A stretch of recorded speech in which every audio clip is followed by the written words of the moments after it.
Okay, so who's thirsty?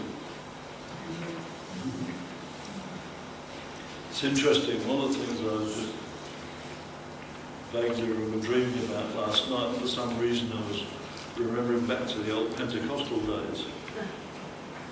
And it was interesting, I heard somebody talking about, I'm an evangelist, and I'm a this, and I'm a that, and everything else like that.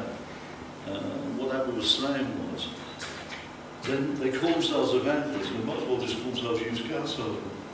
Because most of them are either used car salesmen, house salesmen, or insurance salesmen. Now they use the same techniques, exactly the same.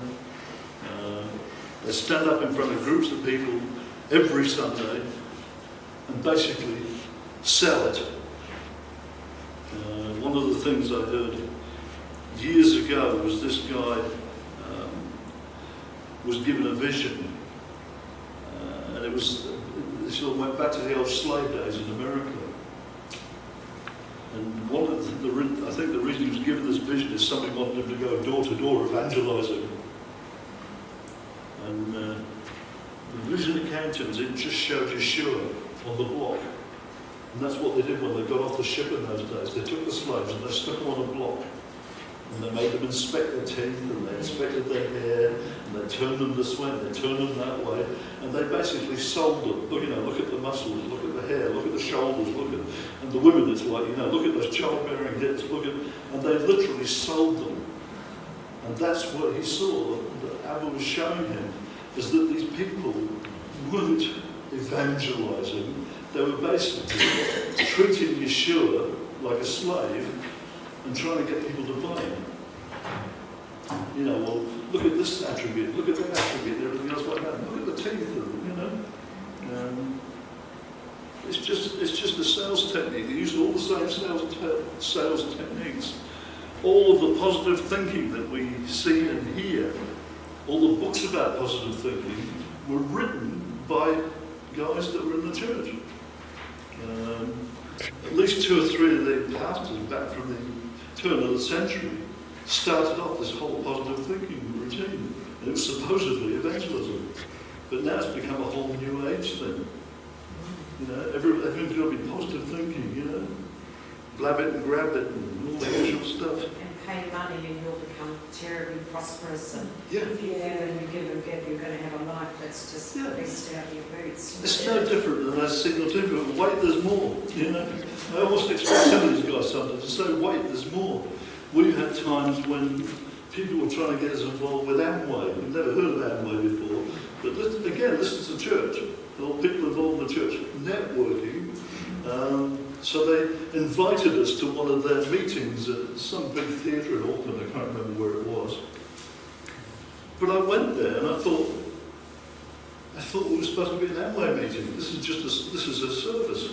This is a Christian. It was no different than the one we'd been in, the service we'd been in the day before. It was exactly the same. They used all the same techniques, all the same sort of words, treated people exactly the same way. It was no different.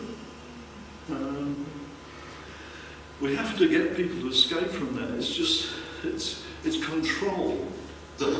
This is what he's saying. We need shepherds. We need gentle shepherds, not loud mouth, used car salesmen. You go into a room and the guy comes up to you and starts talking to you until he finds out that you're of no use to him and he moves on to somebody else. He's only interested in the possibility of you becoming a customer, a sale. The minute he finds out you're not selling, you're not a customer, he moves on. I find a lot of pastors are exactly like that. Particularly, what you find is a lot of them, they're not actually pastors anyway. What a lot of them are is evangelists.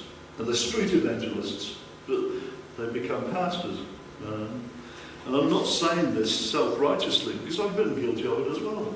One of the things he was showing me is the times when I've thought I was doing the right thing in some of the meetings. I looked at it and I thought, I look and sound like a used car salesman, and I hate it. Can I sell things? Yes. Do I enjoy doing it? No, I hate it. But some people actually enjoy it. But I was just going through some of the people that I knew and some of the things like that, and realised that probably 9 out of every 10 of them were salesmen. Some sold houses, some sold cars, some sold insurance, and they just moved on to the next natural thing.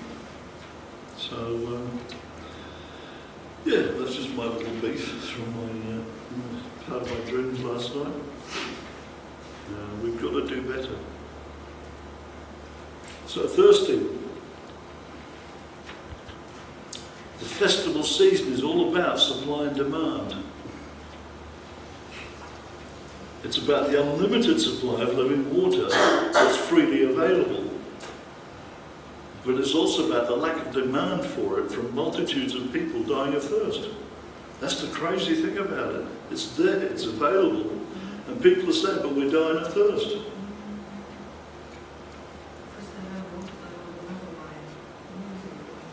Water is one of our most pressing needs. Without it, we will die within days.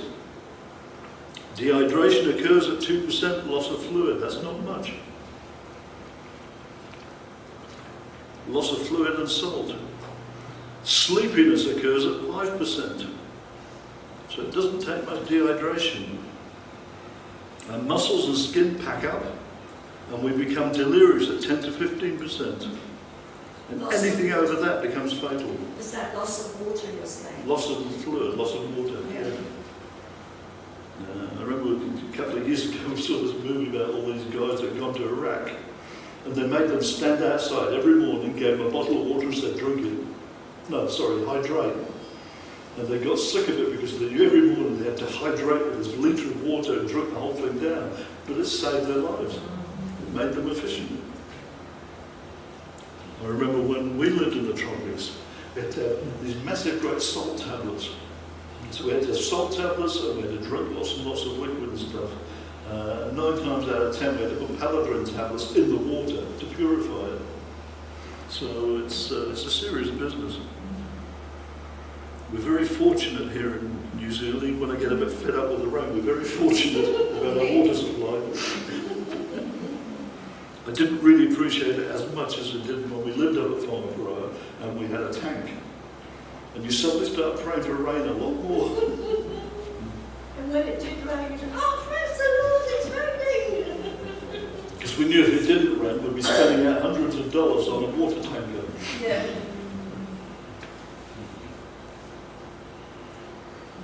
So we can last many, many weeks without food. Yeshua managed 40. But we can only last a matter of days, depending on the weather, without water. And at the end of Sukkot, following Rosh Hashanah, or Shana Rabbah, the great supplication, a water ceremony used to take place in Jerusalem. Nisuk ha-mayim, as we were singing there, mayim, mayim, water, water. And this water was drawn from the pool of Siloam at a time of great rejoicing and dancing, as they still do today. They still go to the pool of Siloam and they still dance and rejoice all the way there and all the way back. Interesting that Yeshua chose this day to announce a supply of living water to the crowds at the temple. To the woman at the well, he promised living water. And in Revelation 7:16 to 17, he promises that once we accept redemption, we will never again be thirsty or hungry, and that he will lead us to springs of living water and wipe away every tear. The source of this wonderful promise is found in Revelation 22, that describes a river of the water of life, flowing from the throne of Yahweh and the Lamb. And in verse 17 is a final comment. Both the Spirit and the bride say, come, let anyone who is thirsty come and take the water of life free of charge. In fact, Yeshua constantly told people that they're not to live by physical bread alone, or only through physical water, but by every word from Yahweh and through living water. So if you're hungry, read a couple of chapters. We know our bodies need the first two, but what we forget sometimes is our spirit needs the second two. We need the living water, we need the living word. Our spirit has exactly the same problem. When our spirit is dehydrated, we get spiritually sleepy, and we suffer a total lack of energy. And in fact, if we leave it for long enough, when it's gone, we don't discern things at all. And then finally, spiritual death occurs, and we lose the ability to see or hear anything at all spiritually. But the miracle that occurs when we're redeemed is that suddenly our spirit is rehydrated, restored, and brought back to life. It was always there. It just needed restoring and being brought back to life. But after that, we need to constantly nourish it and keep it healthy. Exactly the same as our physical body. If our physical body needs water every day and needs food on a regular basis, our spirit needs the same thing. It needs water daily. It's no use saying, oh, I'll drink a couple of litres and I'll come back next week. It doesn't work that way. You try doing that with physical water. You won't last the week. Spiritually, it needs to be restored daily, rehydrated daily. We need to keep a healthy balance, because without water, there is no growth, no sustainability. Why? Because the earth is comprised of roughly 2/3 water and 1/3 land. And the interesting thing is that's just like the human body, which is roughly the same. It's 2/3 water and 1/3 flesh. Exactly the same. Any change in this balance produces catastrophic results, both on the earth and in our body. And the sad fact is most people are living in a spiritual drought and don't even realise it. Not knowing that there's an unlimited supply of living water available to them. They know the physical body will eventually perish, but do they know that the spirit will live on into eternity? You know that saying, if I'd known I was going to live this long, I'd have taken better care of myself. The same applies spiritually. But how will they know unless somebody tells them? How will they know the source unless somebody shows it to them?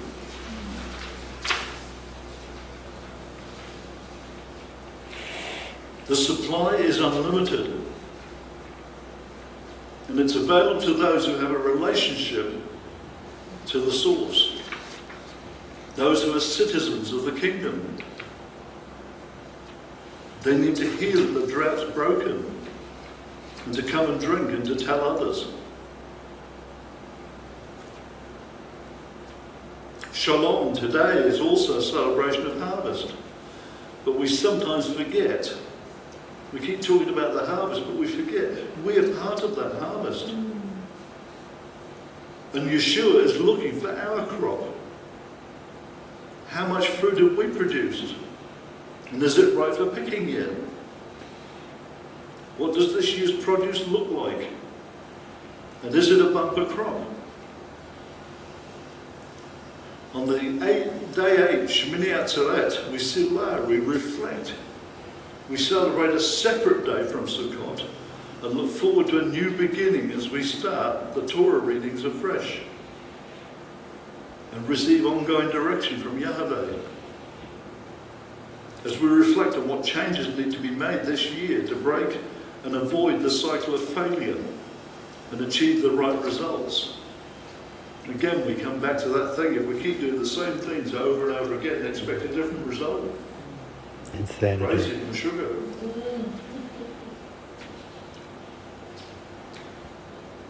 What's that thing we've got on that picture thing? If you want something you've never had, you have to do something you've never done before. Yeah. If you want something you've never had, you need to do something you've never done.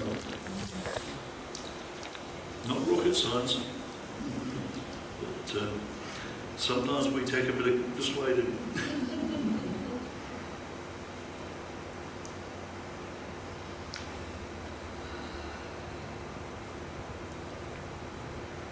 So what new direction do we need to be followed to reach the right destination?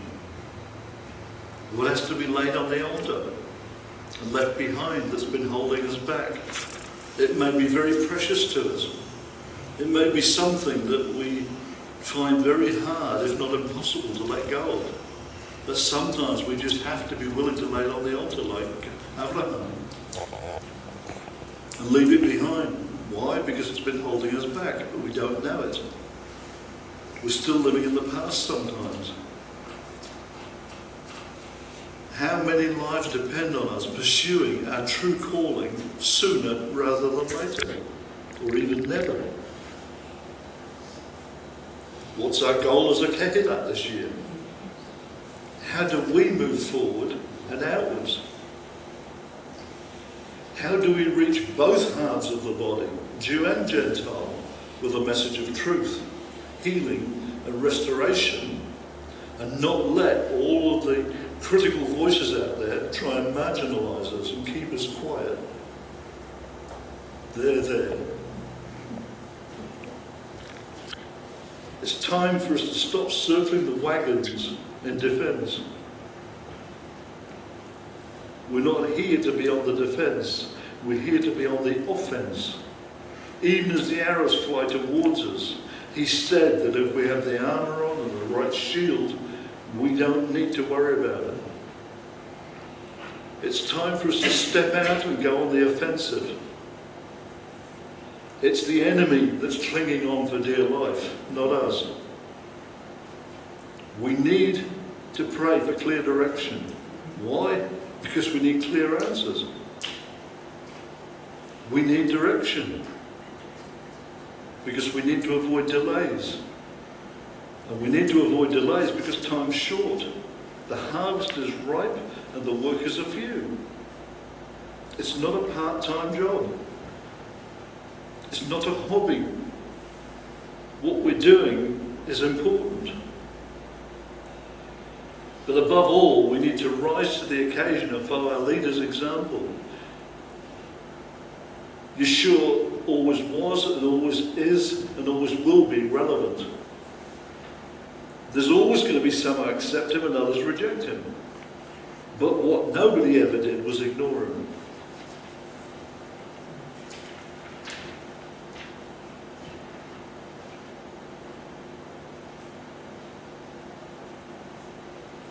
He offended the religious establishment by telling them the truth. And we say, oh, we mustn't criticise this, we mustn't criticise that ministry. Yeshua would have ripped into it without a second thought. Of course he's going to criticise them. Of course he's going to expose them. Of course he's going to tell them the truth. What they do about it is their problem. The Pharisees hated the fact that he kept telling them the truth. They tried to get rid of them because of it. They were the big cheeses. They had complete control. The whole community was under their thumb. Arrogance. Yeah. Yeshua came and said, no, you're not. No, they're not. You don't have to be. And who did the Pharisees gather up to support them? Herod. Yes. Went straight to Herod. The religious establishment always uses the governmental establishment to support them, to back them. You look in a lot of countries around the world, the two are totally intertwined. The religious establishment, the government. In the UK, the Queen appoints bishops. The church doesn't appoint their own bishops, she appoints them. They sit in the House of Lords. What did it say there about the wedding feast? They've already had their reward.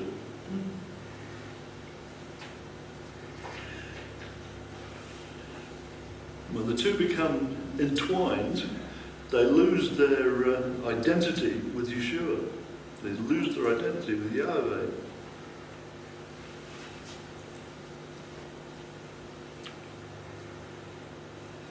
He always offended the religious establishment by telling them the truth, to hold them to be accountable and to be fully responsible for their reactions or responses.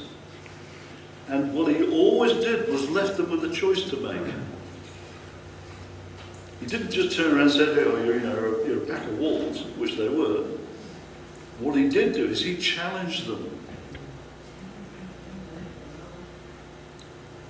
He left them with a choice. He challenged their foundations with statements like these. These people honour me with their lips, but their hearts are far away from me. Their worship of me is useless. Why? because all they do is teach man-made rules as if they were doctrines.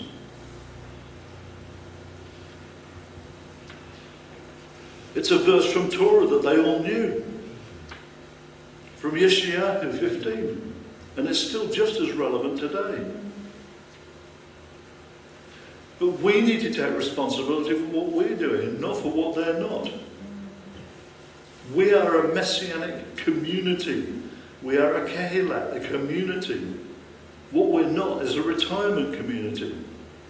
And we need to act accordingly. Well, either that or risk becoming isolated and irrelevant.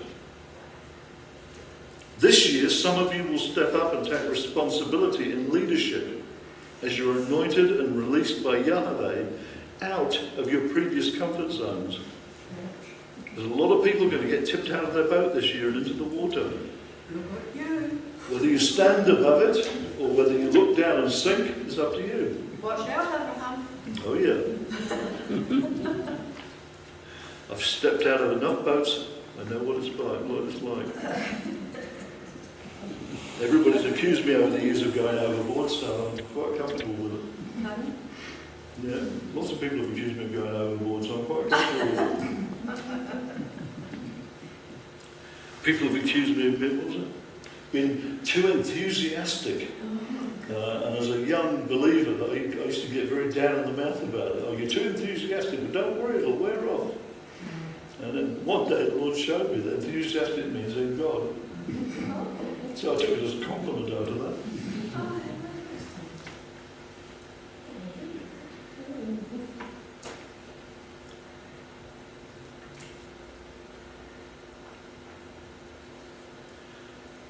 And the areas that you'll start to minister in is music, dance, young people, children, outreach into the community. Now, I don't mean door-to-door salesman, but outreach into the community as the heart of the community, our priorities.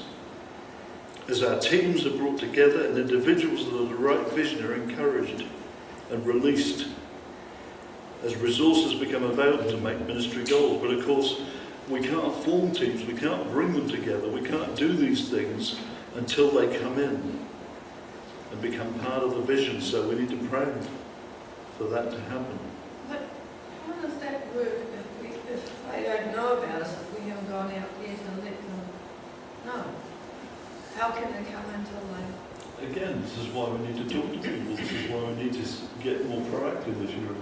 So we can have a reunion. That's right. When was the date you first started? When was the date you first November. started? 8th of November. 8th of November. Look out, 8th of November. Come for a reunion. So that will be next year.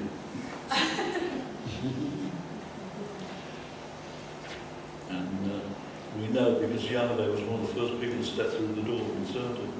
I think there was only about 3 people who'd been through the door, and he was one of them.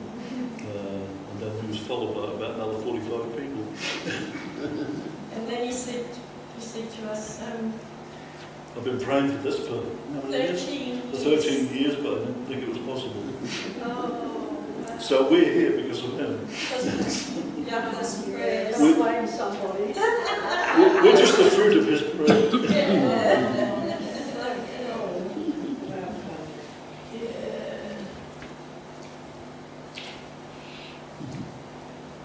So we need to start praying that resources become available to make our ministry goals within New Zealand and overseas, particularly in Israel, a reality. And the good thing is we've had a regular group of people heading over to Israel, and more this year, I think, than any other year. We've had people going over. We just need to pray that that continues. And we've got lots of people that have been here that are overseas now doing different things. Ruth and Yoni lived in Israel. Letitia and Stefan are now living and working in Israel. So it's starting to happen a little bit. We need to pray for divine appointments as we step out. Before 1967, when Jerusalem was fully restored to Israel, very, very few Messianic fellowships existed. And now there are at least 400 and growing around the place. But I've got here, there's around 140 plus in Israel. There's probably more than that now. So there's quite a few Messianic fellowships. Unfortunately, because they've suddenly grown like that, it's like the Wild West. And this is where the Messianic fellowships need to start to come together and just get that sense of unity, particularly in Israel, where they've got sort of isolated groups. And that's happening a little bit now in Jerusalem. There's a whole bunch of groups coming together. And, But we need it to happen in our country too. yeah. And Yad Hashmonah, the Messianic kibbutz, just outside of Jerusalem. They've got a group now that actually have prayer meetings there. They've taken over one of the buildings and they meet there 5-6 days a week, praying for different things, some for the team, some they have overseas visitors. We've got something happening, and they start the day with prayer every single day, and they're bringing in more and more Messianic pastors as part of the group, and teaching them, and encouraging them, and forming that larger community, which is great. There's so many sometimes differences of opinion even amongst the Messianic fellowships that it makes it sort of disheartening sometimes. Mm-hmm. How do we pray that there's unity, not so much? We need to stop. People have got their own little kingdom and they've got to just let go of that and realise they're part of a larger body. And one of the reasons the body doesn't stand up and be counted is because people say, oh, I'm of this denomination or of that denomination. I'm part of this group or I follow that leader. And we've got to stop that and come together as a body and not worry about who's in charge. We know who's in charge.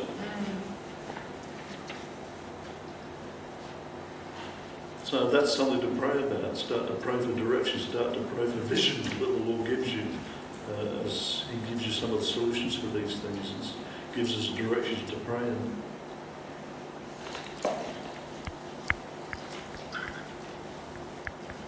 And these Messianic groups that are now starting to flourish and grow around the world, including us, are a direct result of prophecy given thousands of years ago, that there would be a group that would rebuild the ancient ruins, raise the foundations from ages past, and be called the repairers of broken walls, the restorers of the streets to live in, restored to prepare the way for Messiah's return.